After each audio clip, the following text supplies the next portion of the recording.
Y quiero que algo me mate de todos vosotros. Es un hecho que no había habido ninguna superestrella femenina del rock antes de que llegara Janis. Mirando el arrecife. Sentí que tenía que ser el arrecife. En la vibrante era de rock de los 60, Janis Joplin encarnaba la esencia indómita de la escena musical. En el escenario, era una fuerza hipnotizadora, una confianza conmovedora que cautivó al público. Sin embargo, bajo la fachada de su salvaje y despreocupada personalidad fiestera, una narración oculta desplegada tras su repentina partida del mundo. Desde hace años, las circunstancias que rodearon el fallecimiento de Joplin a la tierna edad de 27 años han permanecido rodeadas de misterio. Ahora, la exnovia de Janis Joplin revela la verdadera causa de su muerte después de 53 años. Las esquinas de Hollywood como una sobredosis de narcóticos. Por favor, diga posiblemente uno es responsable de la muerte de la conocida cantante de rock Janis Joplin.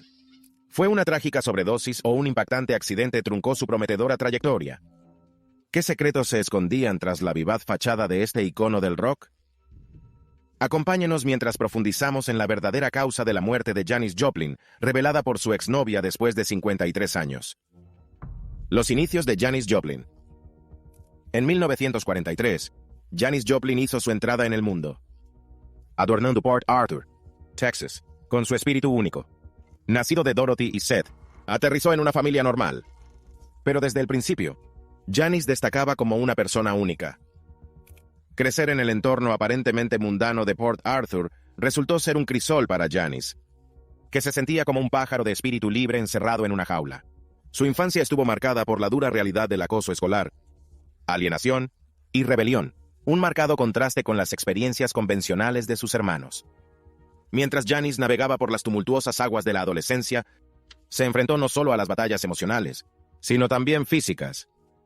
El aumento de peso y el acné le dejaron cicatrices indelebles, tanto emocional como físicamente. Buscando consuelo, se sometió a una dermoabrasión para curar las heridas visibles.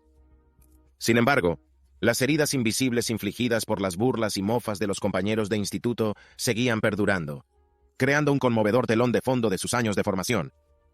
La declaración de Janis de ser una inadaptada resonó por los pasillos del instituto de Port Arthur, mientras luchaba por liberarse de las limitaciones de un mundo pequeño que no captaba la esencia de su singularidad.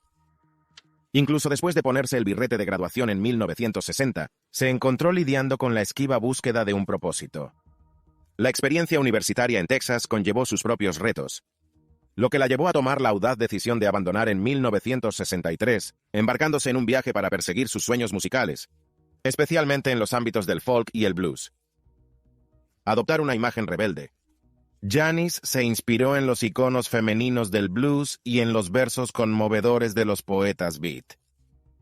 En diciembre de 1962, grabó las primeras notas de su increíble carrera musical al grabar What Good Can Drink and Do en la humilde morada de un compañero de la Universidad de Texas. Estas fueron las etapas embrionarias de su profundo impacto en el mundo de la música. Enero de 1963 marcó un momento crucial para Janis. Acompañada de su amigo Chet Helms, se despidió de Texas, buscando refugio en la vibrante cultura de North Beach, San Francisco. El motivo de su traslado fue una simple pero profunda necesidad de escapar, mientras su mente inquieta anhelaba un espacio que resonara con su alma creativa. San Francisco, con su cultura ecléctica, se convirtió en el lienzo sobre el que pintó el siguiente capítulo de su vida. Sin embargo, la narración no estuvo exenta de giros. En 1963, se enfrenta a un arresto en San Francisco por hurto. Un episodio inesperado en la saga evolutiva de Janis Joplin. Mientras el péndulo del tiempo oscilaba, también lo hicieron las complejidades de su viaje. En solo 2 años, sus escarceos con las drogas le valieron la reputación de fanática de la velocidad, junto con incursiones ocasionales en el mundo de la heroína.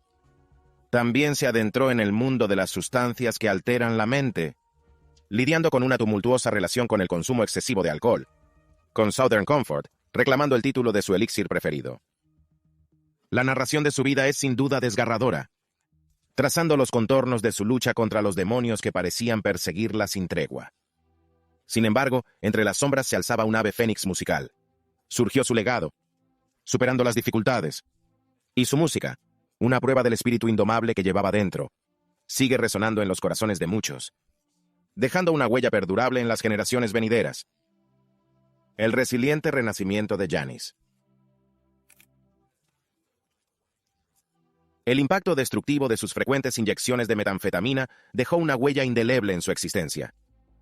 Se transformó en un espectro inquietantemente frágil, un mero eco de su antiguo yo.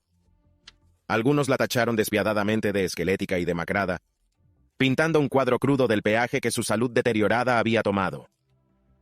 Preocupado por su bienestar, sus amigos se unieron, orquestando lo que humorísticamente llamaron una fiesta en autobús para guiarla de vuelta a sus raíces en Port Arthur, Texas. Su regreso en la primavera de 1965 marcó un punto de inflexión crucial en su viaje. Una vez rebosante de vitalidad, ahora se erguía como una delicada figura, pesando apenas 88 libras. A pesar de las formidables probabilidades en su contra, adoptó la valiente decisión de decir adiós a las garras de las drogas y el alcohol. Transformando su aspecto con un peinado de colmena único, se embarcó en un nuevo capítulo al matricularse en antropología en la Universidad de Lamar, cerca de Beaumont, Texas. Esta transición fue un esfuerzo desesperado por liberarse de las cadenas que la habían atado durante tanto tiempo.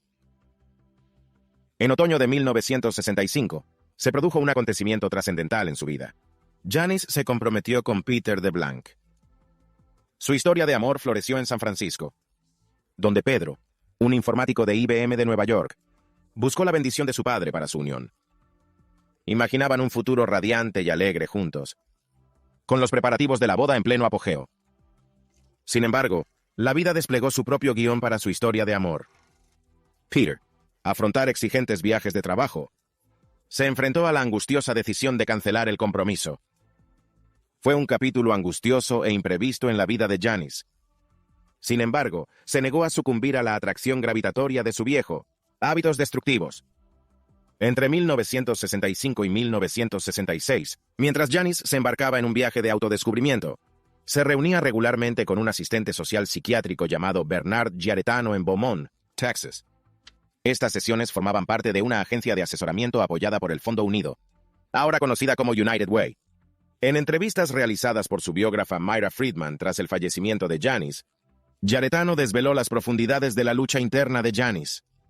Explicó cómo se enfrentó al enorme reto de aspirar a ser una cantante profesional de éxito, mientras luchaba constantemente contra el miedo a quedar atrapada de nuevo en el mundo infestado de drogas que la había perseguido antes de regresar a Port Arthur.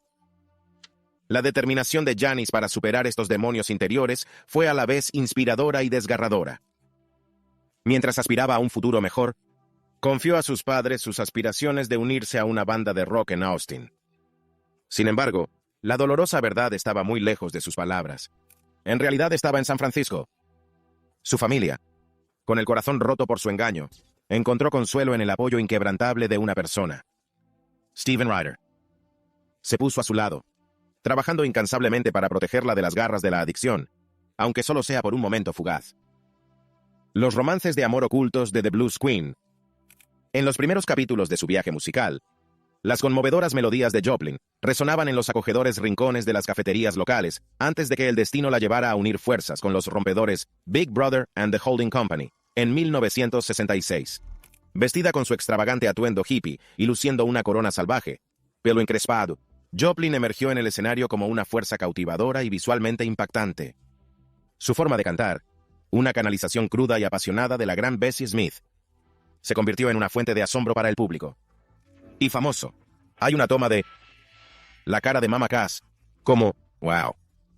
La destreza vocal de Joplin le permitía pasar sin problemas de aullidos desenfrenados a un sonido más potente, voz más potente, a tiernas baladas con tonos aterciopelados, dejando al público cautivado por su amplia gama de expresiones emocionales.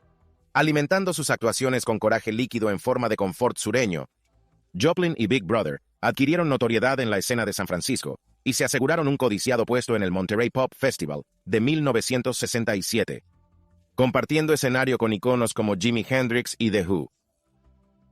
La explosiva interpretación de Ball and Chain por Joplin durante el festival se convirtió en un hito perdurable y la catapultó a la fama, convirtiéndola en un icono de la contracultura de los años 60. Mientras la fama la abrazaba, el camino de Joplin se desvió del Gran Hermano, lo que la llevó a embarcarse en un viaje en solitario. La formación de la Cosmic Blues Band y la publicación de I Got Them Old Cosmic Blues Again Mama en 1969 mostraron la evolución de su arte musical, cimentando su estatus de reina del rock psicodélico como la década de los 60 llegó a su fin. Todavía, detrás del deslumbrante foco, Joplin se enfrentó a las sombras del abuso de sustancias y a una serie de romances clandestinos, incluyendo un capítulo oculto con Peggy Caserta. En 1966, las dos mujeres se conocieron en un club nocturno de San Francisco, experimentando una conexión eléctrica instantánea que Caserta describiría más tarde como amor a primera vista. Memorias de Caserta desvela noches sumergidas en discos y mañanas marcadas por momentos tiernos. Una narración oculta de la vida de Joplin que trascendió la percepción del público. A pesar de que Joplin salía con hombres para evadir el escrutinio, encontró consuelo e inspiración en su relación secreta con Caserta. Con el telón de fondo del espíritu de exploración y libertad de la era Haight-Ashbury, las dos mujeres inconformistas se deleitaron con el abrazo liberador del amor a puerta cerrada. Sin embargo, el mundo exterior planteaba desafíos a su aventura clandestina. Mientras Joplin saltaba al estrellato, la maquinaria de gestores y promotores trabajó diligentemente para dar forma a un heterosexual, imagen hiperfemenina para consumo público. La revelación de las relaciones lésbicas. En una época en la que la cultura dominante aún arrojaba sombras sobre la homosexualidad, podría haber puesto en peligro la ascendente carrera de Joplin. El estigma y el miedo interiorizados de Joplin, arraigada en su educación tradicional tejana,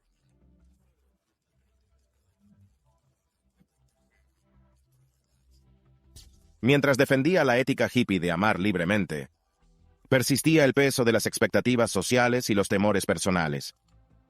Trágicamente, la prematura muerte de Joplin a los 27 años selló los secretos de sus romances ocultos.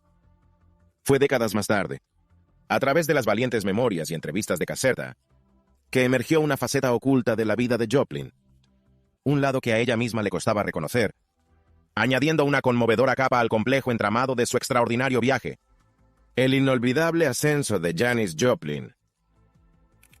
En la vibrante tarde del 16 de junio, 1967, el aire estaba impregnado del espíritu del verano del amor, y el Festival Internacional del Pop de Monterrey era un centro palpitante de excitación. Un mar de 5,000 personas se congregó con impaciencia, anticipando la revelación musical que estaba a punto de producirse. En medio de este fenómeno cultural, un grupo de músicos de espíritu libre de San Francisco, oscuramente conocidos como Big Brother and the Holding Company, ocupó el centro del escenario. Desde San Francisco en Mainstream Records, está aquí para Big Brother and the Holding Company.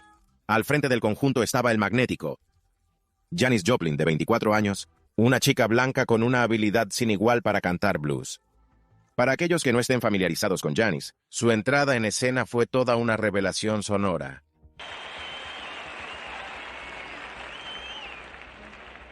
La fuerza y la autenticidad de su voz de blues dejaron al público boquiabierto. Cada miembro de la banda, incluida la propia Janis, desprendía una energía bruta que cautivó al público. Si hubiéramos girado el objetivo y nos hubiéramos centrado en el público, seríamos testigos de una multitud de rostros boquiabiertos e hipnotizados, como en trance. El impacto de la actuación de Janis fue tan profundo que, después, se convirtió en una sensación de la noche a la mañana, un fenómeno pocas veces visto en el ámbito de la música en directo. Los teléfonos sonaban incesantemente, y la prensa clamó por un momento con la nueva sensación. ¿Tiene alguna explicación de por qué es tan popular? La gente no podía entender la razón de su meteórico ascenso a la popularidad. La respuesta, sin embargo, era simple. Janis era real, increíblemente abierto, y dijo su verdad sin reservas. A los 17 años, Janis tropezó con su destreza en el canto. Empecé a cantar cuando tenía unos 17 años. Primero escuché mucha música. Y un día empecé a cantar, y podía cantar. Fue una sorpresa. Y a partir de ese momento, la abrazó con asombro. Ella encarnaba la combinación adecuada de tiempo, lugar, actitud y una voz que resonaba con una intensidad inigualable. En el escenario, se movía como una rockera rompedora, desenfrenada y desinhibida, desnudando su alma en cada nota. Janis no era solo una cantante, era una fuerza. Sus conciertos en directo eran un espectáculo, dejando al público asombrado por su estilo extravagante y su espíritu desenfrenado. Mujeres, en particular, encontró consuelo e inspiración en su postura sin complejos ante diversos temas. Janis se convirtió en un símbolo, no solo para la música, sino para una generación. Dijo lo que pensaba sin miedo. desafiar las normas sociales y defender el orgullo propio. En un mundo en el que a menudo prevalecía el conformismo, destacaba como un faro de individualidad. Mientras la fama la envolvía, Janis lo aceptó con gusto. A pesar de ser una figura poco convencional de Texas, se codeó con luminarias como Andy Warhol. Incluso admiradores inesperados como Dick Cavett se enamoraron de ella, creando un escenario surrealista parecido al de una pulga que se enamora de un elefante. En esencia, Janis Joplin no era solo una cantante. Se estaba convirtiendo en la voz resonante de su época, un emblema de rebelión, autenticidad y la autoexpresión sin complejos. Y mientras navegaba por las tumultuosas aguas de la fama, lo hizo con un ingenio rápido, inteligencia y humor que la distinguen de los demás. La reunión de Reckoning. Janis y sus eclécticos compañeros de la Full Tilt Boogie Band se deleitan en el ambiente poco iluminado del bar local. El tintineo de las copas y las risas crean el telón de fondo de su camaradería compartida. Tras una intensa jornada dedicada a esculpir su próximo álbum, Perla, el grupo encuentra consuelo en los rincones familiares del establecimiento. Ken, el portador de cuentos, comparte que Janis no solo está contenta, pero realmente eufóricos con el despliegue de magia de su creación musical. Con una sonrisa pícara, bromea, ¿nunca me dejáis? A lo que sus compañeros de banda le aseguran juguetonamente que su lealtad es inquebrantable. En estos momentos, el vínculo entre ellos se solidifica no solo como colaboradores, sino como una familia musical, sus talentos individuales armonizando en una sinfonía de sinergia creativa. En este último viaje musical, Janis ha descubierto algo más que una banda. Se ha topado con un grupo muy unido de espíritus afines, una nueva familia unida por su amor común a la música. Y lo que es más importante, es un foco redescubierto, una oportunidad para que vuelva a disfrutar de la adoración pública. Tras la disolución de la Cosmic Blues Band en 1970, Janis, en una misión de rejuvenecimiento personal, formó la Full Tilt Boogie Band, un nombre que resuena con la energía que aportan a su música. Verla en la carretera con la Full Tilt Boogie Band revela una metamorfosis. Inesperadamente, emerge como una cautivadora líder de banda, orquestando su armoniosa colaboración. Incluso antes de embarcarse en su viaje musical, se sincronizan como una fuerza colectiva, personalidades individuales que se funden a la perfección en el cuelgue de la banda. No es solo Janis y la Full Tilt Boogie Band. Sus actuaciones a lo largo del verano transportan a los oyentes al encanto de Monterey y evocan recuerdos de las mejores noches con Gran Hermano. Cada noche se convierte en un lienzo pintado con la vibrante energía de Janis, alimentada por su inquebrantable positividad hacia el potencial de la banda. Una experiencia destacada es su participación en el Festival Express, un conmovedor carnaval musical que atraviesa Canadá en tren. El viaje se convierte en un bosque rodante, un caleidoscopio de brillantez musical con otras luminarias del rock and roll canadiense y estadounidense. En el verano de 1970, Janis Joplin reanuda su reinado en el mundo de la música. Confiada en que sus demonios personales han quedado atrás, sorprende a su presentadora de televisión favorita, Dick Cavett, con un anuncio estrafalario. Tiene previsto asistir a su 10ª reunión anual del instituto en Port Arthur, Texas, armada con su bien ganada fama y un deseo irrefrenable de alardear de ella. Sin embargo, el regreso de Janis a su ciudad natal no es el regreso triunfal que había imaginado. El aire está cargado de tensión mientras sus padres, disgustado con sus comentarios francos sobre la ciudad, recibirla con un frío recibimiento. El antes cálido abrazo de los amigos se vuelve frío, añadiendo una capa de complejidad a su regreso a casa. Los equipos de noticias convergen durante la reunión, captando el desenlace de la intención inicial de Janis de afirmar su éxito. La entrevista se convierte en una conmovedora exploración de la vulnerabilidad, planteando dudas sobre lo acertado de su decisión de regresar de forma tan grandiosa. Los misterios de la prematura desaparición de un icono. La enigmática noche que cambió la historia. La prematura partida de Janis Joplin a la tierna edad de 27 años siempre ha estado envuelta en un halo de misterio. En la madrugada del 4 de octubre, 1970, la icónica cantante fue descubierta sin vida en su lujosa habitación del Hotel Landmark, en pleno corazón de Hollywood. La causa oficial de la muerte apuntaba a una sobredosis de heroína. Pero desde entonces ha surgido una fascinante narrativa alternativa, tejiendo una historia más compleja e intrigante. Peggy Caserta, el compañero clandestino de Joplin, que entra en escena con un relato divergente de aquella noche crucial. Según Caserta, ella y Joplin habían orquestado una cita en el emblemático hotel, acompañada de un amigo común. Sin embargo, en un giro del destino, Caserta decidió renunciar al plan, asumiendo que Joplin se reuniría con su compañero masculino en su lugar. Sin embargo, el destino tenía otro plan, ya que el amigo varón no se materializó, dejando a Joplin aislado. Caserta cuestiona fervientemente la causa oficial del fallecimiento de Joplin, rechazando vehementemente la noción de una sobredosis de heroína calculada. En su lugar, teje una cautivadora historia de un tropiezo accidental convertido en fatal. En la versión de Caserta, el tacón del zapato de Joplin queda atrapado en la alfombra de felpa de su habitación de hotel, impulsándola a una colisión con una mesa de noche. Añadiendo una capa de intriga, Caserta señala la posición poco ortodoxa del cuerpo de Joplin, un cambio radical de las secuelas esperadas de una sobredosis de heroína. En lugar de la típica postura desplomada, Joplin fue descubierto tumbado perfectamente recto en el suelo. En particular, Caserta destaca la breve salida de Joplin de su habitación momentos antes de su fallecimiento, aparentemente para conseguir cigarrillos en el vestíbulo. Este matiz, según Caserta, desafía la narrativa de una sobredosis inminente. Reconociendo la presencia de heroína y otras sustancias en el sistema de Joplin,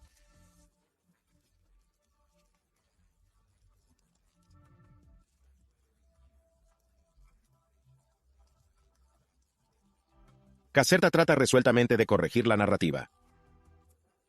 El fallecimiento de Joplin es más un trágico accidente que una tragedia premeditada. Al compartir su perspectiva, Caserta no solo pretende desentrañar el enigma que rodea la muerte de Joplin, sino también para reivindicar su propia narrativa tras décadas de especulación. Independientemente de los intrincados detalles, el mundo dijo adiós irrefutablemente a un talento extraordinario, cuando la vida de Janis Joplin se apagó abruptamente en aquella trascendental noche de octubre, dejando una huella indeleble en las páginas de la historia de la música. Ahora, es hora de la selección de suscriptores de hoy. Érase una vez en un pequeño pueblo olvidado. Una misteriosa carta llegó a la puerta del periódico local. La carta estaba sellada con un viejo sello descolorido, y la letra parecía llevar el peso de décadas. El remitente decía ser la exnovia de Janis Joplin, y tuvo una impactante revelación sobre la prematura muerte de la legendaria cantante. La sala de redacción bullía de emoción cuando el redactor jefe, Emma, abrió cuidadosamente la carta y leyó su contenido. La exnovia reveló que la muerte de Janis Joplin no se había debido a una sobredosis de drogas, como el mundo había creído durante más de medio siglo. En su lugar, Rose afirmó que Janis había sido el objetivo de una sociedad secreta que pretendía silenciar las voces de las mujeres poderosas que desafiaban las normas sociales. Interesado por la sensacional afirmación, Emma y su equipo de reporteros se disponen a investigar la historia de Rose. Indagaron en el pasado de Janis Joplin, volviendo sobre sus pasos desde el pequeño pueblo de Texas, donde creció hasta la bulliciosa escena musical de San Francisco. Por el camino, descubrieron secretos enterrados durante mucho tiempo, alianzas ocultas y un rastro de muertes misteriosas que parecían conectarse con la impactante revelación de Rose. A medida que los periodistas profundizaban, se encontraron con excéntricos personajes que se habían cruzado con Janis durante su ascenso a la fama. Desde músicos reclusos hasta figuras enigmáticas del movimiento contracultural, cada entrevista desvelaba una pieza del rompecabezas. El equipo descubrió mensajes codificados en las letras de Janis, lo que sugiere que podía ser consciente del peligro que acechaba en las sombras. Con cada giro, Emma y su equipo se enfrentaron a obstáculos y amenazas de quienes pretendían mantener oculta la verdadera causa de la muerte de Janis Joplin. Todavía, alimentada por la búsqueda de la verdad y la justicia, decidido a desvelar la historia oculta tras uno de los misterios más perdurables de la música.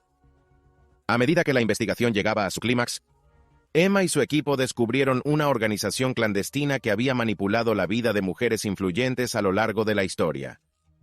Janis Joplin, parecía, había sido un objetivo porque su espíritu rebelde y su poderosa voz suponían una amenaza para el statu quo. La última prueba fue un diario secreto de la propia Janis, escondido durante décadas. En sus páginas, Janis relató sus encuentros con las figuras oscuras que habían intentado controlar su destino. El diario revelaba una desgarradora lucha entre el deseo de libertad de una artista y las fuerzas opresoras que intentaban sofocar su voz. La revelación del periódico conmocionó al mundo, desafiando creencias de larga data sobre la muerte de Janis Joplin. La revelación despertó un renovado aprecio por su legado y una reevaluación de las fuerzas sociales que han moldeado la vida de las mujeres poderosas a lo largo de la historia. Y así, en la tranquila ciudad donde había llegado la misteriosa carta, la exnovia de Janis Joplin revela la verdadera causa de su muerte después de 53 años. La verdad sobre la muerte de Janis Joplin fue finalmente liberada, resonando a través de los corredores del tiempo y dejando un impacto duradero en la comprensión que el mundo tiene de una de sus figuras más emblemáticas. ¿Qué opinas sobre la verdadera causa de la muerte de Janis Joplin? Háganos llegar sus opiniones en los comentarios a continuación. Confort sureño y pasión psicodélica. Janis Joplin, un verdadero icono de la contracultura de los años 60, no solo se definía por sus proezas musicales, sino también por una colección de elementos visualmente impactantes que la distinguen. Navegando en su Porsche 356 de 1964, el coche lucía una pintura psicodélica personalizada que reflejaba la vibrante energía de la época. Sus gafas de sol circulares de gran tamaño con cristales tintados en un cautivador tono rosado se convirtieron en un emblema de su intrépido y poco convencional sentido de la moda. Sin embargo, fue la siempre presente botella de whisky Southern Comfort la que se convirtió en parte integrante de su identidad, un compañero constante en su viaje rebelde. Cuando Janis subió al escenario, no se trataba solo de la música. Fue una actuación en toda regla que incluyó un quinto de confort sureño. En medio de sus conmovedoras interpretaciones, bebió un trago de la botella sin esfuerzo, difuminando los límites entre artista y público, como si compartiera un momento íntimo con sus fans. Durante un memorable encuentro con el escritor de Rolling Stone David Dalton en 1970, un vistazo al enorme bolso de Janis desveló un tesoro de artículos eclécticos. Una pitillera antigua dejaba entrever su aprecio por la estética vintage, mientras las llaves de moteles y habitaciones de hotel susurraban historias de la vida en la carretera. Cintas con los sonidos de Johnny Cash y Otis Redding servían de telón de fondo sonoro a sus momentos fuera del escenario. Y, como se esperaba, la botella de Southern Comfort hizo acto de presencia, esta vez visiblemente vacía, un detalle intrigante que dejaba entrever el compromiso incondicional de Janis con el elixir que había elegido. El whisky Southern Comfort, más allá de ser un accesorio en el escenario, desempeñó un papel fundamental en el proceso creativo de Janis. No era solo una bebida. Fue una musa que la ayudó a adentrarse en las profundidades de la música blues, un bálsamo calmante para las heridas emocionales que exploraba a través de su arte. La Southern Comfort Company reconoció la lealtad de Janis con un gesto tan extravagante como su personalidad. Un abrigo integral de piel de lince y sombrero a juego. Como muestra de agradecimiento, solidificó aún más el vínculo entre el artista y la bebida. A medida que las páginas de la vida de Janis pasaban hacia su capítulo final, hizo un enigmático ajuste a su testamento solo 2 días antes de su fallecimiento. Mientras que sus padres y hermanos eran los principales beneficiarios, destacaba una disposición estrafalaria: $2,500 reservados para que sus amigos hagan una celebración póstuma. No era una reunión cualquiera. Fue un gran acontecimiento para 200 personas en su pub favorito, asegurándose de que su marcha estuviera marcada por una animada celebración al más puro estilo Janis. Porque, como ella estipuló, sus amigos deberían ser reventados en su honor. La historia no contada de la novia secreta de Janis. Tras el prematuro fallecimiento del legendario cantante en la cúspide del estrellato mundial, los aficionados se vieron inmersos en un mar de dolor. Sin embargo, a medida que transcurrían los turbulentos días y años, surgió una narrativa que puso en primer plano a una figura inesperada: la novia secreta de Joplin, Peggy Caserta. Durante la pena persistente, Caserta se encontró ante un aluvión de graves acusaciones del círculo íntimo de Joplin. Tras la tragedia, se convirtió en el blanco de insinuaciones inmediatas, acusada de permitir la adicción de Joplin. Como el amante gay clandestino que compartía los hábitos de drogas de Joplin, Caserta se convirtió en un chivo expiatorio fácil, un pararrayos para la culpa durante esos tiempos tumultuosos. Dentro del santuario interior del séquito de Joplin, miembros de la banda, roadies y gerentes señalaron con el dedo acusador a Caserta, aparentemente deseosos de desviar la atención de su propia implicación en el estilo de vida salvaje y temerario de Joplin. El drama alcanzó su punto culminante en 1973, cuando Caserta publicó audazmente unas memorias, un relato íntimo y gráfico que detalla su relación lésbica. La revelación provocó más indignación, pintando a Caserta como un oportunista, explotando el legado de Joplin para causar conmoción y beneficio personal. críticas se apresuran a juzgar, presentaba a Caserta como un titiritero que movía los hilos de la narración de Joplin, acusándola de manchar el nombre de la icónica cantante al inculparla como gay cuando ella no podía defenderse. A pesar de que Caserta renegó posteriormente de las memorias, alegando que se fabricó en gran parte sin su participación, el daño ya estaba hecho. La tacharon de aprovechada embustera, una etiqueta que se aferró a ella durante décadas. Desde hace años, Caserta eligió el camino del silencio, temiendo nuevos ataques a su credibilidad a la sombra de la trágica muerte de Joplin. Sin embargo, en los últimos años, se ha armado de valor para compartir una vez más su versión de la historia, para reclamar su voz y dejar las cosas claras. Mientras Caserta mantiene su inocencia, afirmando que ella no introdujo a Joplin en la heroína ni tuvo nada que ver con su muerte, reconoce su contribución a la adicción de su examante a través del consumo compartido de drogas. Además,